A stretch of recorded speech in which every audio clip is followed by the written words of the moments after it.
Welcome here, Punch Out Boxing. I am speaking to the Jedi himself, Matt Floyd, all the way from sunny Western Australia, making us jealous being here in freezing England. Matt, you're about to hit the headlines because the rumor is you have got a very big fight with one of the biggest celeb boxing stars in the country here in the UK, Tommy TNT Fury. But before we go into that, I just want to talk a bit about you. If you can introduce yourself. Um, you turned pro in 2021, bit of a late starter, but last year you fought 9 times, not wasting any time, catching up. Bit of a road warrior. You've been all over Southeast Asia. Believe you've got a fight scheduled for May in France, so you're coming up to this part of the world, maybe anyway. But No, yeah, I'm only worried about this fight for now. That fight, I never signed anything or agreed to it. uh-huh. All right, can you just tell us about your background in boxing, how you got in, yeah, all of that. Um, well, I only got to start fighting professionally in boxing because I was in prison pretty much most of my 20s. Um, I I've been doing like martial arts for probably 15 years. I was doing Muay Thai first and MMA, and then when well, I was wanting to go professional in boxing a couple of times, but obviously, yeah, I went to prison in my 20s, so I made the most of it when I got out. And I've been doing as much as I can since I've been, since I've been out. I've been out since 2018. They wouldn't let me fight for a few years. That was a fight in itself because the prison, what I went to prison for was considered like violent offences because we were like kidnapping pedophiles and that. Hmm. Um, which is a bit backwards that you think you're doing society a favour, and then when you get out, you can't. You've done your time and you still can't fight. It took me like 3 years or something to fight, to be able to fight, to get my boxing license and all that sort of stuff. So it's always a struggle. There's always hurdles for me, but I always overcome them. Oh, well, fab. Yeah, I'm sure a lot of people will agree with a lot of what you did in your past, but yeah, I won't comment too much on that. But yeah, you eventually you got your pro license, and yeah, like I said, you've been keeping busy. Uh, Bit of a road warrior, like I said, been going all over Asia, all over Oz. Yeah, I just wing it, bro. Like I've been doing most of it. I've had a bit of help from friends and that, but mainly I'm doing it on myself. Yeah, I just wing it. I take the wherever I can go, and I try and fight as much as I can. And I wanted to build my record. I want to fight the best in the world. I was 15. I'm actually 15-0. They reviewed that fight that I lost. That's another fucking bullshit fucking thing in itself, as usual. I got to wait for them to fix that as well. But anyway, I built my record, and I know if I kept going and then fighting, I'll eventually get to fight the best in the world. But being able to fight Tommy Fury, uh, if I get if it happens, will get me straight there. Will get me the recognition I want, so I can fight. Pretty much most of the people you want from there, which is what I want.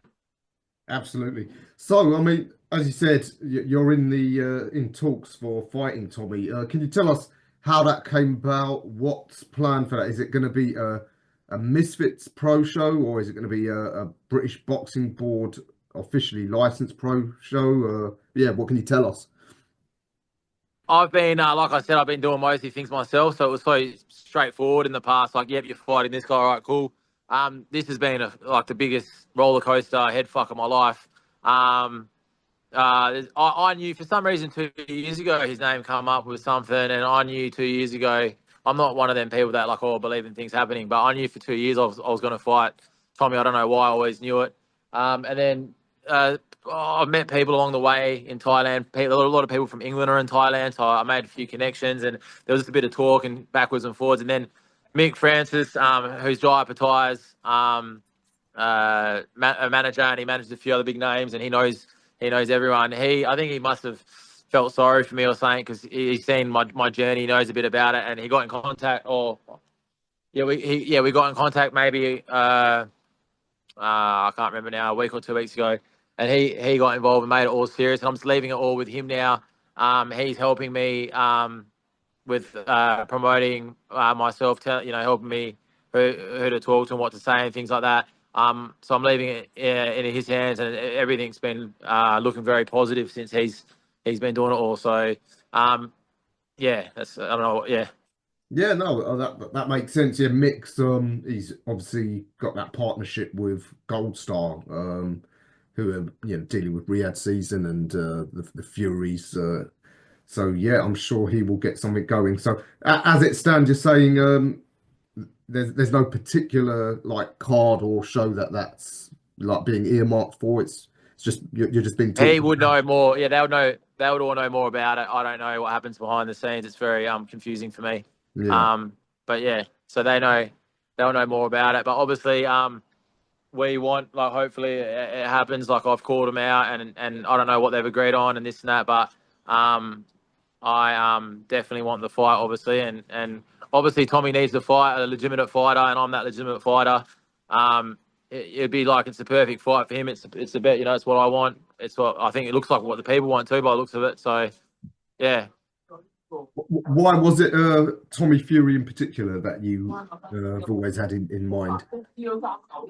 Um, I don't know, man. I've just always known for 2 years I'm going to fight him. I've watched him. I like him. I love his family, and it's like I don't know, man. I just always wanted to fight him. He's got. I just I watch his style. I know that I'll beat him. I think I'll beat him. I think I'll beat him earlier than what other people probably think. But yeah, I know that they'll be looking at me thinking, oh, the way I fight so awkwardly. They'll probably think the same, but that's what I want, man. I want them to think that I know what's going to happen when people are in front of me. What do you make of him as a boxer? I mean, there's a lot of critics here that say, well, he ain't really serious. That's why he went into the Misfits. Sorry, say that again. What do you make of Tommy as a boxer in terms of his abilities? Um, yeah, he's got like one of the biggest names, but he's not. I don't think he's the best in the world. Obviously, I think he's good. He's a lot better than what people people say. Jake Paul. People always talk about him not being a real, but he is like he is like he's anyone that trains for 5 years with and puts millions and millions of dollars into their training and trains like that. Anyone that's a above average athlete that just trains for 5 years are going to become a top 100 fighter in the world. And that's what he is. Maybe even a top 50 fighter in the world. That's what Jake Paul is. He's not a top 10 fighter, and Tommy's probably the same. He's not a top 10 fighter or nothing, but he's probably in that top 50, top 100, and he beat Jake Paul. So that's where I think Tommy is at as a fighter. I know that I'll beat him, and yeah, and I want to fight the best in the world after him. So All right, so are you looking more to the proper pro scene rather than the sort of misfits celebrity boxer scene? Is that really your aims in this sport? oh, there's two aims I've got. One is my most my power. The first thing I want to do is I want to beat the best in the world because I want to prove to myself. But more important than that is I want to show. So obviously I grew up on like the streets myself now, and I take kids off the street, and I boxing saved me, and boxing saving them now, and I just want to show all of them. Kids in that this can be done because it doesn't happen. It never happens. You've only ever got billionaires fighting billionaires, famous people fighting famous people. You never have someone like me get out of prison, come from where I came from on the street and then get these fights opportunities. So I'm mainly doing it for them first. So if I have to fight on misfits to show them they can do it, and it means I don't get what I want to fight the best and want to prove myself, that's the most important thing. Second most important thing is to be able to prove to myself, which is where I want to fight, the best in the world. So if I've got to fight on misfits to show them, then that's fine. I've already said I don't care about the fame or the money. I've already said plenty of times that they can. I'll sign it in the contract that they can donate my purse to either the kids I look after or a homeless charity that they've got a good one. Fascinating stuff. So yeah, it brings me on to what I was going to ask. What do you do outside of boxing? I presume you're not making a full-time living out of it. So you do this sort No, of work with the youngsters. I do it all myself, man. I funded it all myself. I've been doing it for years. Yeah, I've got a gym. I own a big gym, but the gym, it runs itself. It's like a commercial gym that runs itself. But on the side, we take kids off the street, look after them. We got beds. We've got places near the gym as well if the gym gets full. And yeah, so we do that on the side, where we take in kids off the street and things like that, and I look after them. Some of them end up living with me. Actually, a few of them do. One of my main boys, he's been with me for 8 years. He's the Australian champion now. I took him off when he was 16, 17. Yeah. All right, you've got a kid who's gone on to become an Australian champion. Who is that? He came off, so he was in rehab and doing all the wrong things about 10 times. Uh, his mum came to me and said, can you help him? Because I was already doing the trying to take kids off the street and things like that. And I took him, and from day one, I said, if you use any drugs, you do anything, what the consequences are. And sorry, you still there? Yeah, yeah, I'm with you. Yeah. And since then he's been good.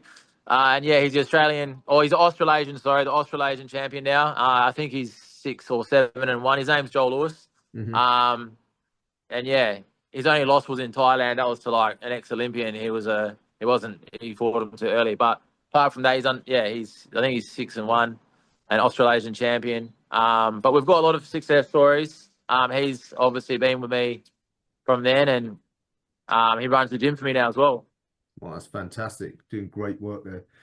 Is it difficult being based there in Perth, Western Australia, but bit of an isolated part of the world, getting like enough Yeah, we're the most competition? isolated city in the world.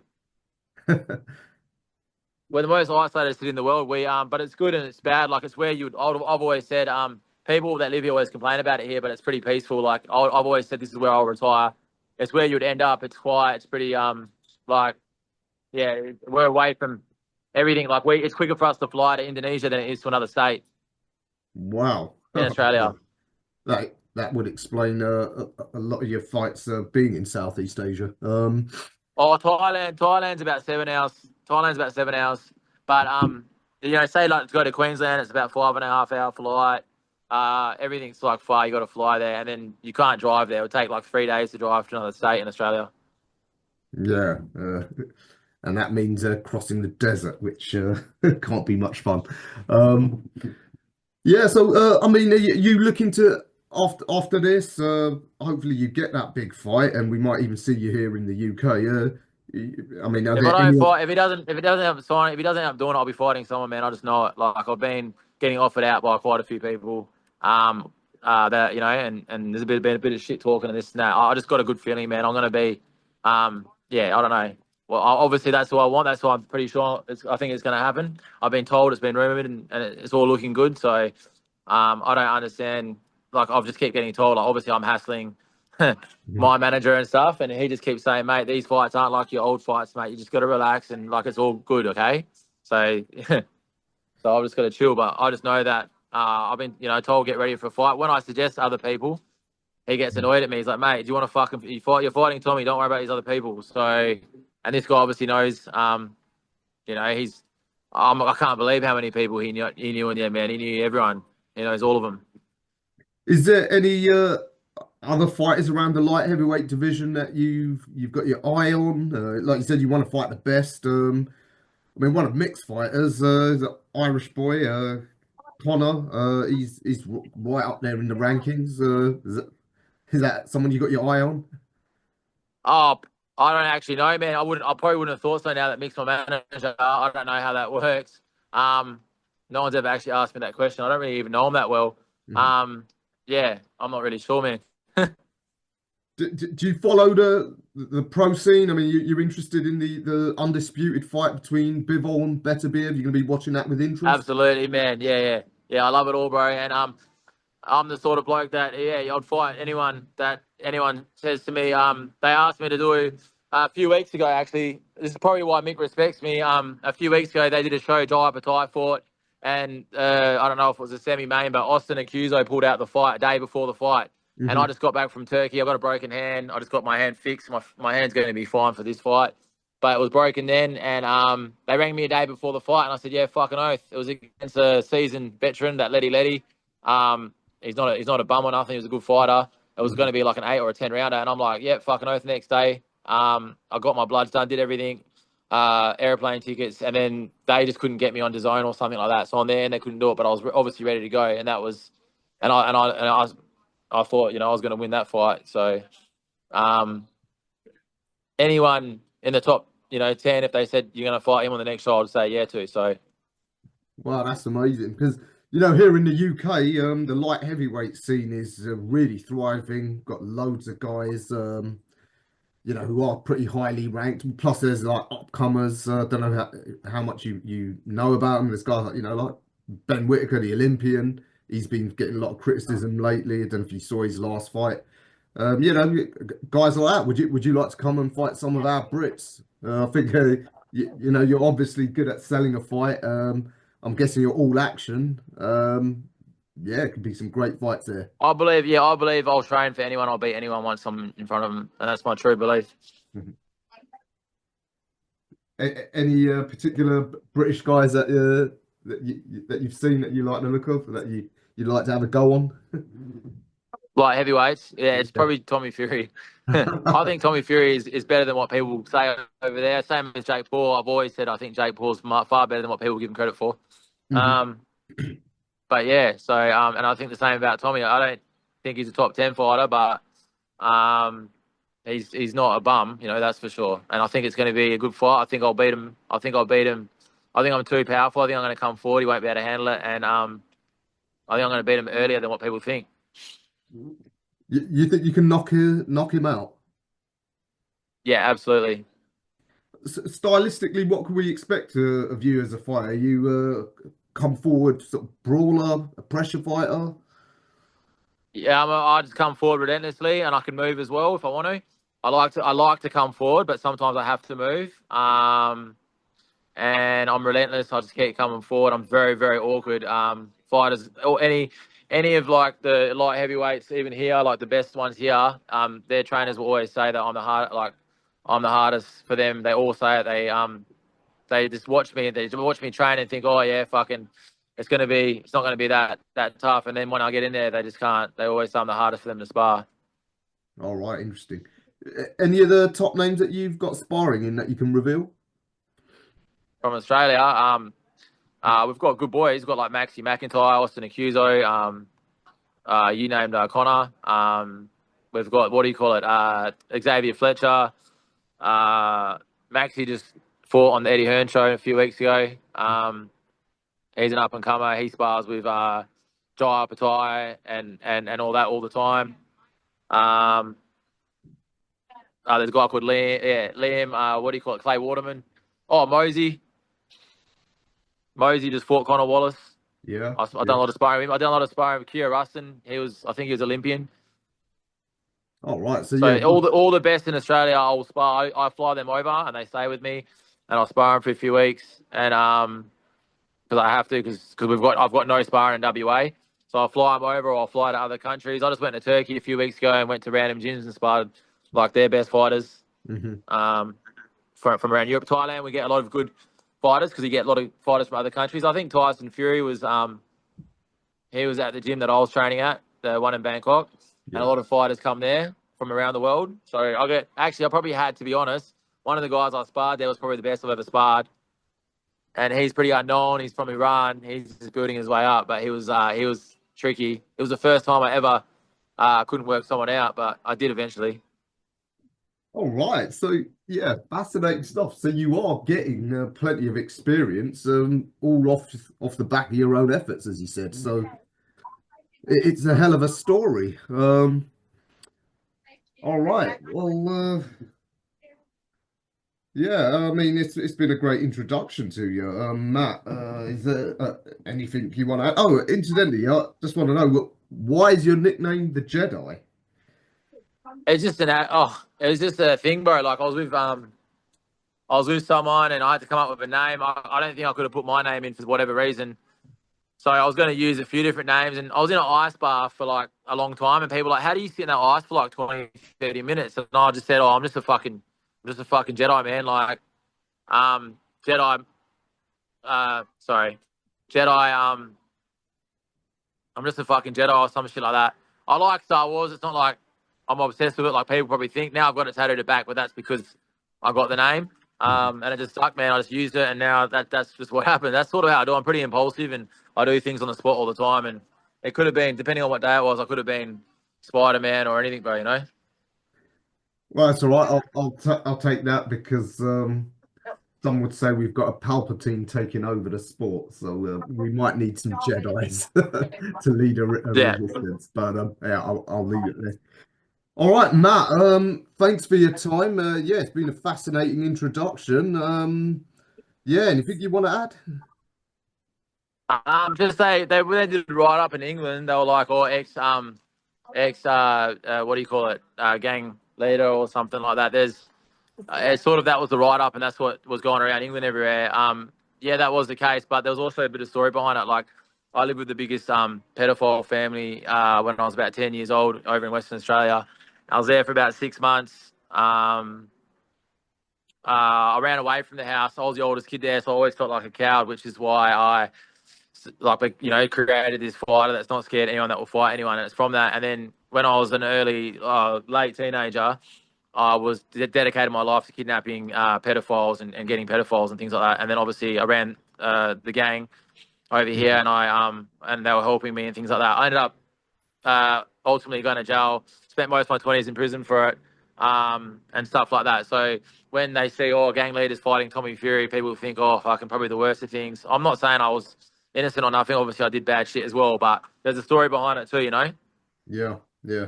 Like I said, I got a feeling quite a few people will definitely sympathise with what you went through in your youth. So yeah, fascinating stuff. All right, Matt, thanks for your time and introducing yourself to the UK fans.